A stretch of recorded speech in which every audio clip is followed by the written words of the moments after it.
Welcome back. Eric Wingman Peterson inviting you to the Hangar, episode 39. What is Wingman's Hangar? Well, if you're new to the show, it's kind of an inside look at everything Star Citizen and everything Cloud Imperium games. Kind of a look around the development of what's happening on a week-to-week basis. Let's get right to it. What do we got going on this week? We've got the Week in Review, where we take a look at everything that went on inside Cloud Imperium. We have forum feedback with your submitted questions and videos. This week, however, I think there's just a video, and we had a little fun with the video. If you read the Viewmaster's guidelines, somebody sent in a video that had copyrighted music, so we couldn't use it, so we liked the question, though, so we had a little fun with it. Stay tuned for that. We have Wide World News, which is a little bit of a tidbit of the world at large regarding to space. We have an interview with Sergio Rosas at CIG Bot. So you'll recognize CIG Bot because they're the ones who've done quite a bit of the artwork in the game. Everything from spaceships to pieces that you build the floor out of, just everything. They're very, very talented artists in Monterrey, Mexico, and we'll interview Sergio, who owns that company, coming up later. So what happened in the Week in Review? Well, Rob, myself, and Travis went to Denver. Why did we go to Denver? Well, there's a little CryEngine team out there we like a lot, and we wanted to check out and see if they might want to work together with us on Star Citizen. Look for a little announcement on that in the future. We're going to put them to the test, and if they do some good work, which we expect they will, they'll be working alongside with us. Benjamin Lisnick burned his hand. Benjamin was using a waffle iron and decided that his hand looked a little bit like the waffle stuffing. Now his hand really looks like a waffle. He's okay, though. Whew. Can't do without Ben. Chris is in the mix, leading the dogfighting charge. We've got a lot to do on the dogfighting module, as you know, coming up. And Chris is out there leading the stand-up and making sure that we're going to be getting everything in there to make that experience for you guys as good as possible. Always good to see the man planting the banner. We had 19 million this week. Oh my gosh, you guys are stinking amazing. We put the post out there. We explained a little bit about the costs of running the business and what happens and how it's expected. And you guys, you knocked it out of the park. You got it. You understood. You're there. This is just another kick in the to the publishers who think that people out there don't understand. You do get it. We know you get it. We're happy that that's the process. Thank you very much for allowing us to get to 19 million. Now, let's keep going. Let's put this crowdfunding thing so far away that the next person's going to go, oh, we'll never do that. Ha! Yes, you will. We have new hires. We have Tom Davies and Chad Zamzal. 2 new programmers, one in Santa Monica, one here in Austin. I know, can you believe it? One in Austin. We don't have room. LA's filling up fast, too. It's a crazy madhouse, but we need these people to put this quality product out there for all you guys to play with. We have a Hangar Flare poll coming up. What's that mean? Well, we said it earlier, we want to get your feedback on what you want to see in the Hangar, so either that's coming up today or in the next few days. We got a list of things we think we can get in the Hangar and when we can do that, and we want to hear what you guys want to see in there so that we can get right busy making that stuff for you. Caterpillar. Well, the Caterpillar's a really cool ship. Hasn't been on sale in a while. Wouldn't it be interesting if it went on sale like today? Yes, it would. Just saying. We have it all. Let's get right to it. The office. It has been an absolute pistol trying to find a new office for our location. We have 36, 37 people here and 2,800 square feet. It's pretty cramped. It's like a Malaysian sewing factory or something of that nature. So we finally have gotten to a point where we have gone to paper. We are literally at paper. Check this out, by the way. There's a thread from Wulf on the forums, which is really funny. He seems to think we're going to be in the Ghostbusters firehouse. Wulf, what? That's a great picture, by the way, of Mark, myself, and Rob. I ain't afraid of no ghosts. But let's just take a look at where the office really is. Hey, everybody. Guess what? An exclusive first look at where we think our offices are going to be. That's right. We're bringing you live to where it's going to be. We hope. We're going to paper right now. Fingers crossed that this all goes through. It's a really cool space. And by the way, there's a massive balcony right up there, and that's also part of it. So you saw the deck from down below. Here it is from up top. Take a look around. This would be a great place to host some citizens, don't you think? So how about that, huh? Very, very cool space. Lots of amenities. I wonder, who's going to be the first of you out there to discover the location? I believe citizens will be able to find it fairly quickly. Let's see, shall we? Ooh, now it's time. Wingman's weight. You know where we started this process? 236 pounds. That's where we were. Last week we had made it down to 216. Yes. No, that was actually bad. I was up a pound. Where are we this week? Guess what? Yes, I'm back down to 215. I am on the way again. I've got to get to it. A little bit of exercise this week. Started walking the dogs in the morning. It seems to be helping out. I want to get below 200. A lot of you out there are doing this with me. Let's keep it up. Let's keep it together. We'll hold each other accountable. We're in this together, citizens. Ooh, also, I want to announce Sandy has come up with a really, really cool event. The first ever Star Citizen photo contest. Good job, Sandy. Let's take a look at what that means. There are 5 different categories and ways you can win. The first is Most Star Citizens. How many Star Citizen fans can you fit into a single shot? The team with the most citizens wearing their official RSI shirts will win 10,000 UEC each. There's also Most Creative Single Player. Exploring the galaxy on your own? This category is for you. The most creative picture featuring a single Star Citizen will receive an Aurora LX spacecraft and 10,000 UEC. Category 3. No shirt? No problem. If you didn't sign up in time to pick up an official shirt, you can still enter by making your own Star Citizen outfit. The winner receives an Aurora LX spacecraft and 10,000 UEC. Category 4. Where's Waldo? In space. Wear your Star Citizen or Squadron 42 shirt in front of a famous monument, landmark, or other identifiable place. The best picture will win an Aurora LX spacecraft and 10,000 UEC. And finally, Best in Show. Our single favorite image, chosen by the man himself, Chris Roberts, who will win an incredibly rare Vendul fighter. Remember, make sure you put everybody's name and call sign in the pictures that are submitted so that they can all participate. And now it's time for feedback. There's that voice again. Hey Rob, how you doing? I'm doing well. And guess what? What? We got a package. We did not get We got a package. We got a package? Look, it even says to Wingman and Rob from Doc. From Doc 17504. Well, what do you think Doc sent us? I don't know. Let's. It's not ticking. It says redacted on the side. It says what happens in chat roll stays in chat roll. That's awesome. So Doc is obviously a chat rollian. Let's open it up, man. He must have seen our event the other Friday. Yeah, we just get on. Yeah, that's one thing we need to talk about a little bit is. Sometimes we get on and do a little live streaming for the people that hang in chat roll, because chat roll is kind of a fun, friendly place for us to hang out, talk to Star Citizen on a weekly basis or a daily basis. It's not really like forum related where you put something up and then people all respond. It's just sort of an immediate thing. It's casual. Is this the first time you've opened a package? It is the first time. Oh no, this isn't going to work. We need more knife. Why don't we? Well, we got more knife. We can just go down the edges here and see. It looks like this just pulls up like a box.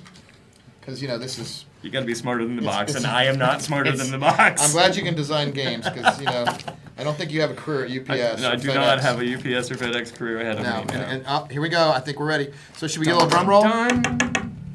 Let's see what we got. Oh, tape veil. And, ooh. Oh, what's it say? Wow, this is... Well, it's...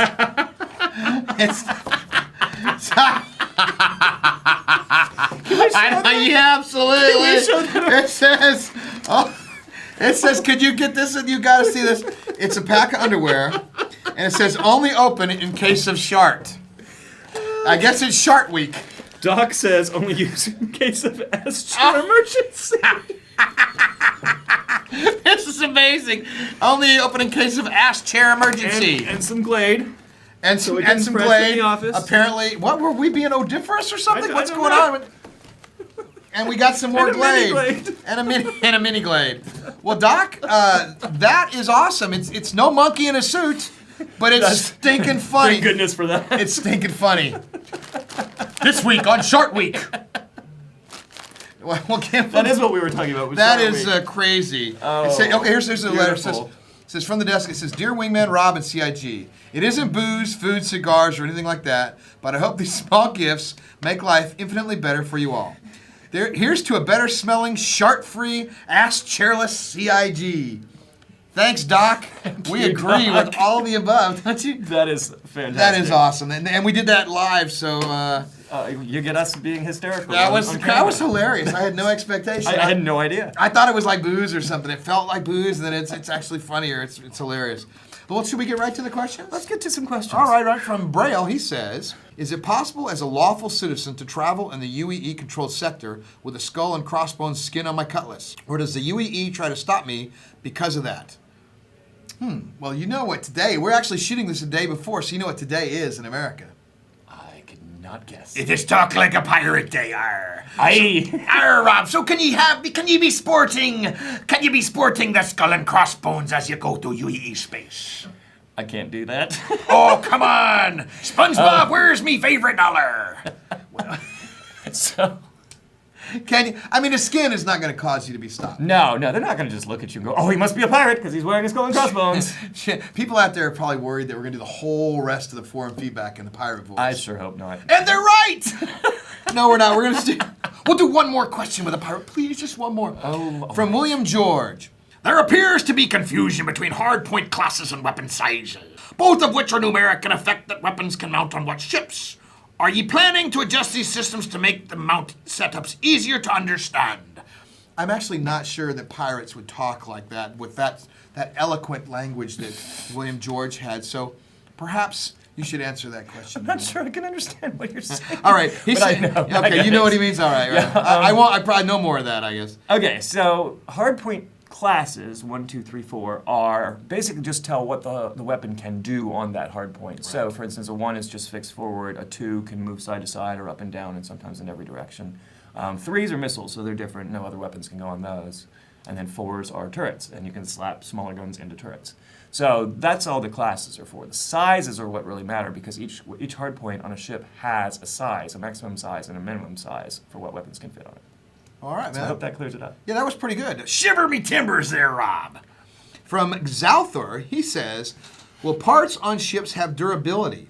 Or rather, can ship parts break down on their own without proper maintenance? Well, that's a pretty good question. Absolutely. There will be wear and tear. That's going to be normal behavior. So yes, you need to take care of your ship. If you don't take care of your car, it falls apart too. That's exactly right, and that makes perfect sense. So, from Big Damn Heroes, how'd you like your visit to our great wet state of Colorado?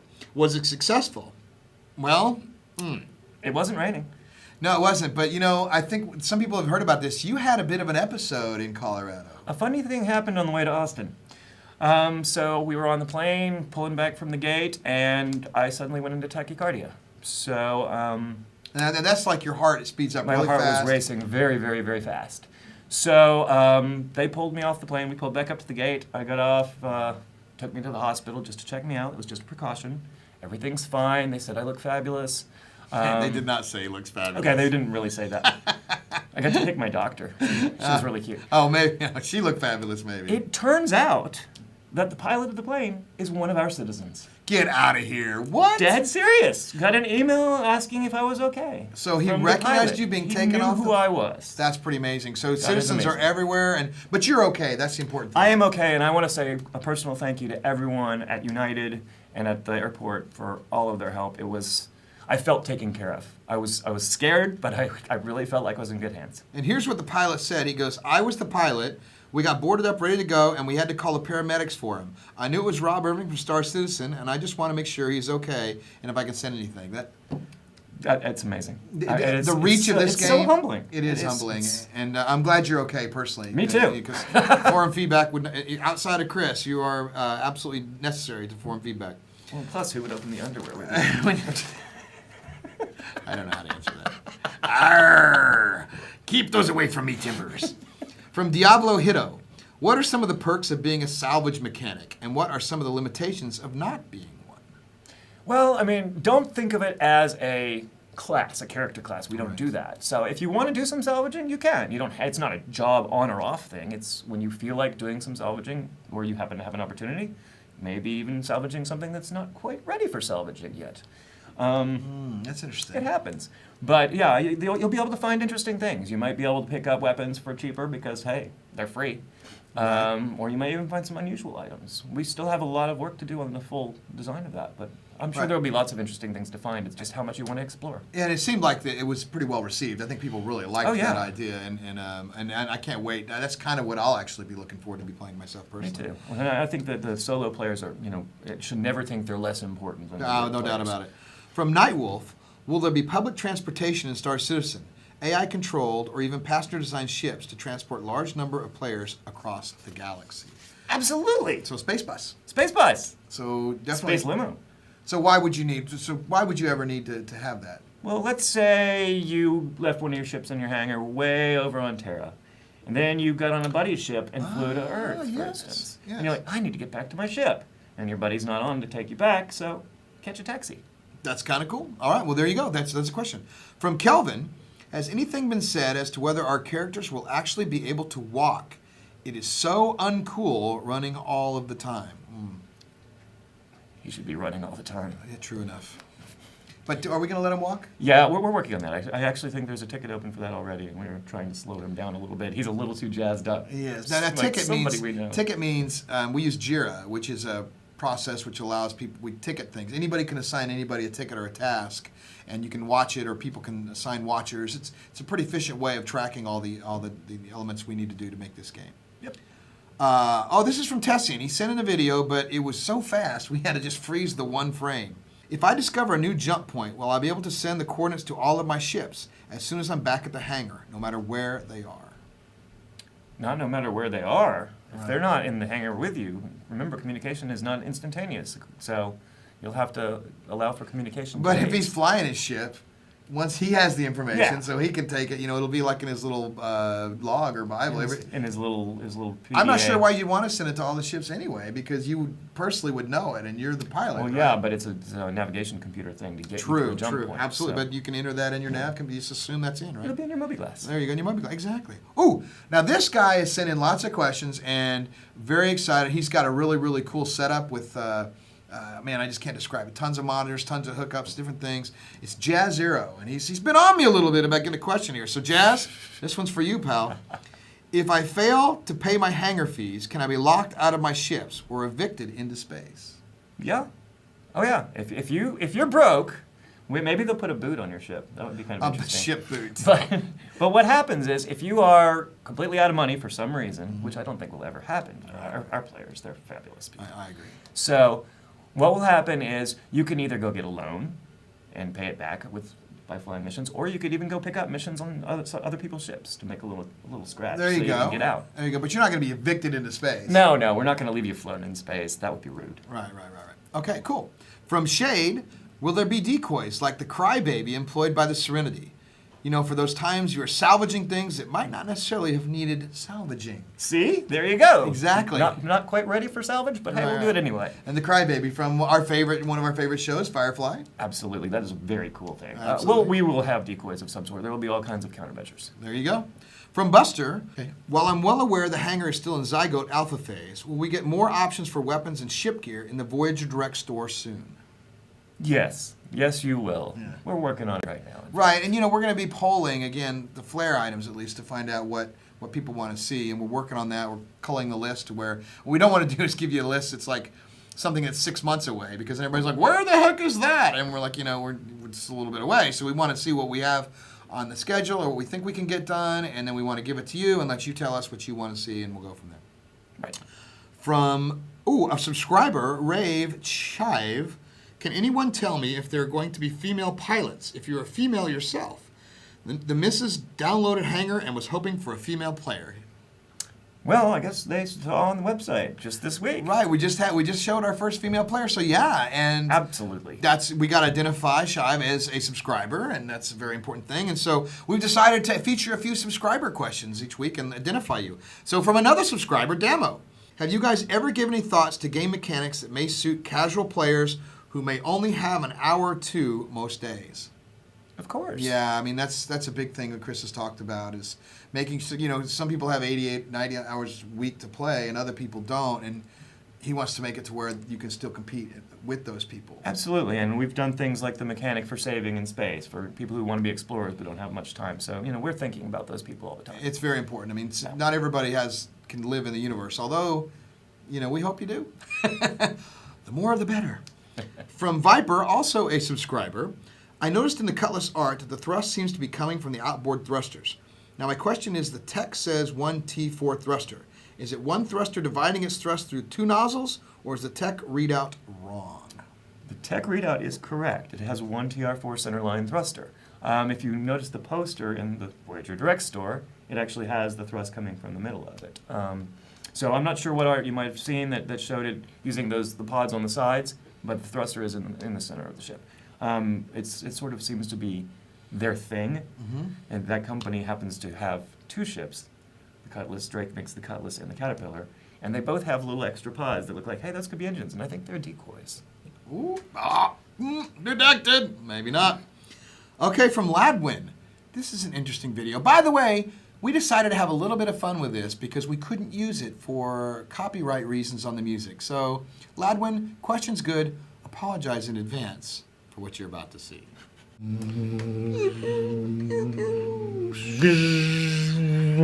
This is Leviathan 39 coming in for landing. Permission to land for Leviathan 39. Leviathan 39, clear to land at Hangar Bay 42. Aye, 42 it is. Hi, Ladwin. How goes business? Oh, business is fine. It's not bad.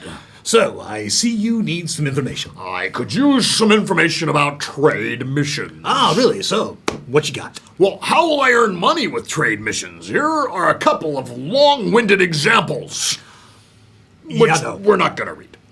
So, perhaps my examples aren't your vision, so can you explain it, please? You know, I can't, but I know someone who can. Wow. I'm sorry. That was Oscar-worthy right there. Oscar-worthy. Yeah, if one of our names was Oscar. So, but the question is still really good, and the effort on the video was fantastic. Absolutely. It's just we can't use copyrighted music that YouTube just snaps. So be careful, fans. That's right. So, but the question's still valid. So, what do you think? Yeah, actually, both of the examples he gave were very good. You can either get hired by somebody who's paying for the cargo and just pays you for the service of carrying it, or you can pick up the cargo yourself and pay for it, at which point you're responsible for the insurance, and take it somewhere and sell it to people. So either way, either contract would be valid. Okay, cool. Well, that's very, very good. And, now it's time for our own one-handed, one-waffled Ben Lesnick with this week's most valuable post.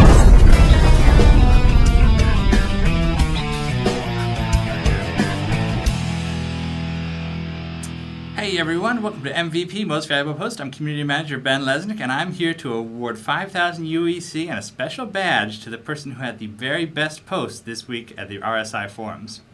This week, the honor goes to Zuur for his post of creating a new star map for Star Citizen. What he's done is taken all the information we've released so far and put it together in a logical fashion to try to figure out what our universe is going to look like. Rob Irving would not let me say how close he is, but it looks a lot like the map we've got on the wall here. I'd also, on a personal note, like to thank you all for the support this week. I was out for a couple days. I burned my hand. Stoves 1, Ben 0, and just now pouring support all over the forums. You guys are a great community. You're a bunch of really good eggs. So thank you for that. Actually, we have one more thing for you. Lon wrote this poem for you. He stood alone, surveyed the land, with a keen eye and hammer in his hand. No post unchecked, no transgression let go. All trolls alike would feel its mighty blow. With power and skill that even Thor could not command, Ben waded through the forums with hammer in his hand. Okay. Redacted, Ben enacted, removed without a trace. Back to you, Eric.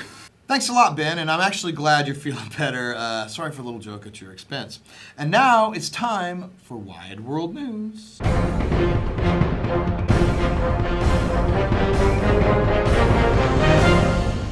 As more private enterprise companies race to space, amateurs are getting in on the action. Last week, a team of students studying at the Harrington College of Design in Chicago, Illinois, set out to take a very special photo.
more about this do-it-yourself project at Chairman Dirk Fletcher's blog right here.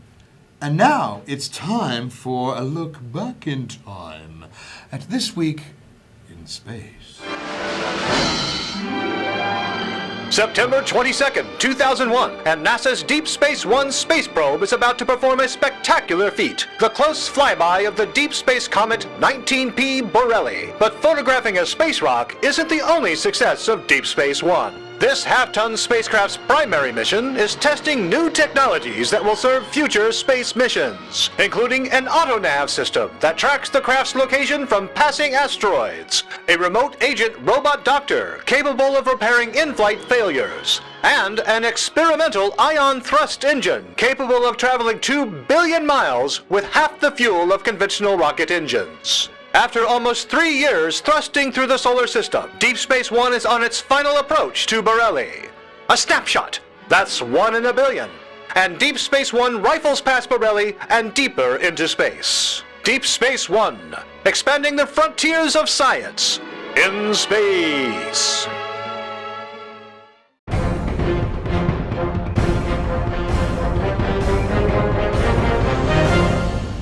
And now, our very own Mark Skelton with this week's Hazy Thought.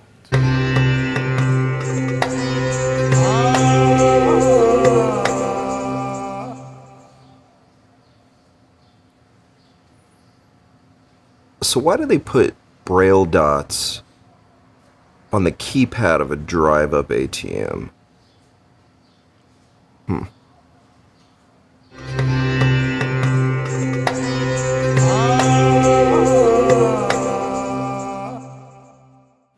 I kind of think Mark's having a good time there.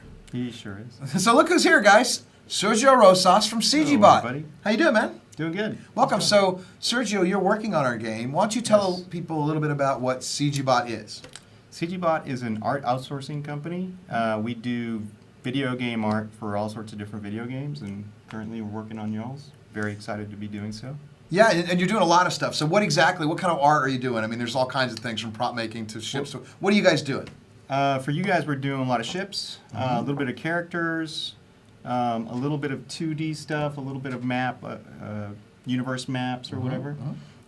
Just kind of a little bit of everything, but mostly the spaceships. So you guys have been involved since the beginning, too. I mean, when Chris was working on his demo, one-man gang, right?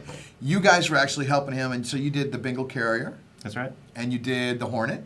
The Hornet. Wow. So what else? I mean, what other kind of ships would the fans out there recognize? Well, pretty much, I think we did most of the modeling on the first trailer. We did a couple of the characters. I mean, right. Did you do the Van Duel Fighter? We did. Okay, so you guys have seen a lot of the artwork that they're doing, and they're doing an amazing job for us. And this was the first time you guys have done anything in the CryEngine, right? Yes, that was the first time we did CryEngine. We did lots of Unreal stuff before, lots of next-gen stuff all over, but CryEngine was the first time to work with it this extensively. So how did you get involved with Chris Roberts? How did you first start working for him, or when did you first start working with Chris? So I started working with Chris. You mean way back? We're all old timers here. Yeah, so we'll go way back. Experienced. So I started working with Chris at Digital Anvil. Digital Anvil, you back say? in the day, I used to work at Origin Systems, where Chris was on a different team. And then he went away to start a new company. And then maybe like a year later, I started doing contract work for him, and then became art director on Conquest Frontier Wars. Well, Conquest Frontier Wars, that's interesting. Did you have any interesting office mates? Yes, you were very interesting. Whatever. We shared. It was a tiny office. It was a tiny office. We shared, and in fact, we're very used to. We were sitting a lot like this. Our show was really cool. It was really fun. It was right there on Congress, and we had. I don't remember. Do you remember? I think we talked about this the other night. Do you remember? Danon was our producer at Microsoft. Yeah, he was. And he needed a place to stay, so we took like this tiny, little triangle table and stuck him in the corner where it just had a monitor and a keyboard, and that's all he could get on there. And he would come down and he'd be hunched over in the corner. That was hilarious. And one of the benefits of what we're doing here is working without a publisher, right? And so I wanted to kind of relay the message. Do you remember in Conquest we were doing? Do you remember the uproar we got when we put new, new debris types? Yeah. So we were geeking out on making everything, like tweaking it out and making it just perfect. And we'd get a new thing like, oh, we're gonna have different debris types. Debris types. So it was literally different types of debris. So you'd know which race was in if you came into a system and you'd see debris laying around, you'd know which races were fighting. It made total sense. It made total sense. And it was super easy to put in. But Microsoft was not happy when that showed up in the build. No, they weren't. They were not. No, they were not. And they were like, we have to retest all this, and we're like, it's a simple art switch. We just turned it on. But see, that's the benefit of what we're doing here, and how that story relates to what we're doing here is that we can put that in for your benefit, and the game gets better, and we don't have to worry about bureaucracy. Yeah, let's say we are geeking out on all the details. Absolutely, Sure. and that makes the game better. It makes for a better experience, and that's how the better companies make games. They get to make those creative decisions, and it's not necessarily made by a group of testers over there because it's going to have to go through test again because our testers are are right there. So, you married someone from the games industry. I sure did. I married Rita. Wagenshine was her name back then. Her name is Rita Rosas now. And where did you meet her? I met her at the office. She was Chris Roberts' personal assistant at the time. That's right. And I was the art director on Conquest at the time. Right. So Rita would kind of walk in and out. And you're now her personal assistant. Yeah. Because that's what husbands. yes. That's what we husbands do. So I upgraded there. Or she upgraded. No, I think definitely you upgraded. just saying. So, you guys are working on how many people at CG Bot are working on our project? I think currently we have about 15 people. 15? It changes. I know it does. It's based on what we're working on at the time, but we're looking to expand that role and go quite a bit bigger. We are definitely working on getting that team bigger and bigger for you guys. So. And how big is CG Bot altogether? How many people? We have 70 people altogether. Holy moly! Really? Yes, we're 70 people. We work on the art side. We have 10 programmers, or a programming team of 10 with administrators and stuff. Right. We have another 10 kind of admins, and then everybody else is an artist. That's amazing. I mean, it's extremely talented. I mean, this is kind of your baby. I mean, I remember that you went out to start this, and you trained the people at the beginning. Yes, that's right. Yeah, I mean, I went out there and I found some people online and some people. Matchmaker.com or something. Yeah, well, our art forums, maker. Yeah, in Mexico. We are in Mexico. So I actually quit my job, moved to Mexico, and found some people, some really talented guys that were really good and just needed to know exactly how to make stuff for games. They were super passionate. And we started in a little house with 4 guys. Wow. We rented a little tiny house with one room, and we started from there. I had a lot of good friends. I was an art director in the game industry, so a lot of my friends kind of trusted what we did. Yeah, and, no doubt about that. We've just been growing little by little. So you started in, like, let's say a basement type situation, Yeah. and now you moved out. So you guys are there's some of your the artists are really passionate about Star Citizen. Oh yeah, they are. They bought now. Tell them a story that you told me the night about. About Martin. Yeah, Martin is our lead artist on Star Citizen. So he's kind of the direct connection to y'all's, right, absolutely right. team. And the other day that the Gamescom was going on, there was going to be that big release. What we do whenever there's a big release for any one of the games we work on, we'll go purchase it usually at the store, and then we'll project it on the wall. Right. And so in this case, I just happened to be in Mexico at that time, and they were projecting on the wall, and I was like, "Oh, cool! What's going on? Oh, yeah, this is Star Citizen. Awesome! Let's check it out." And so it's the hangar. Right. And I was like, "Cool! Where's the ship?" They're like, "Well, we don't have the ship because we didn't buy it."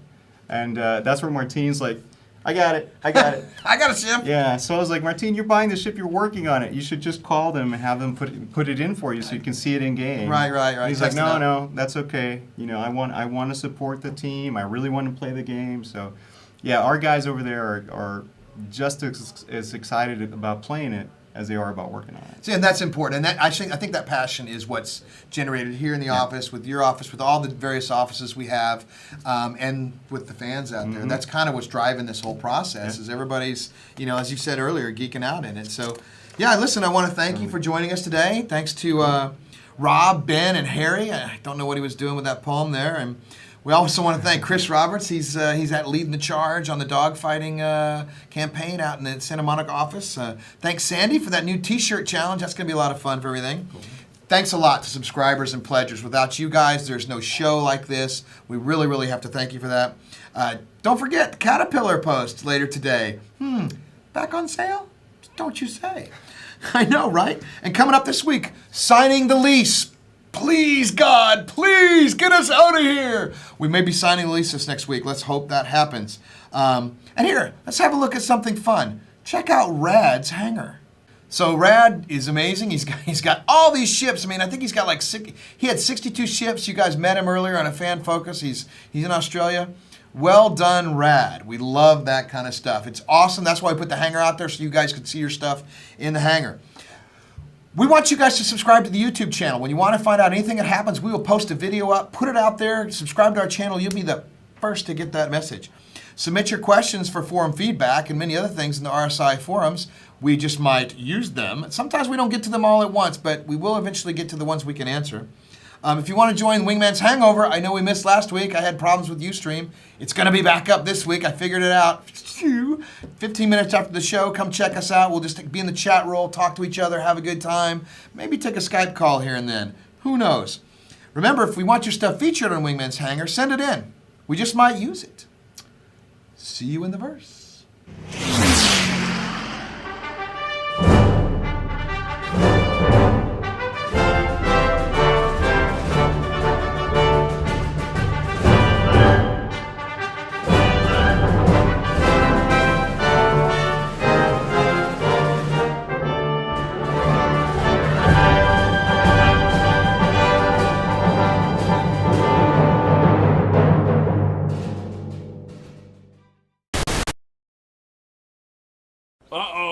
Guess what day it is? Julie! Huh? Julie! Huh? Guess what day it is? Julie!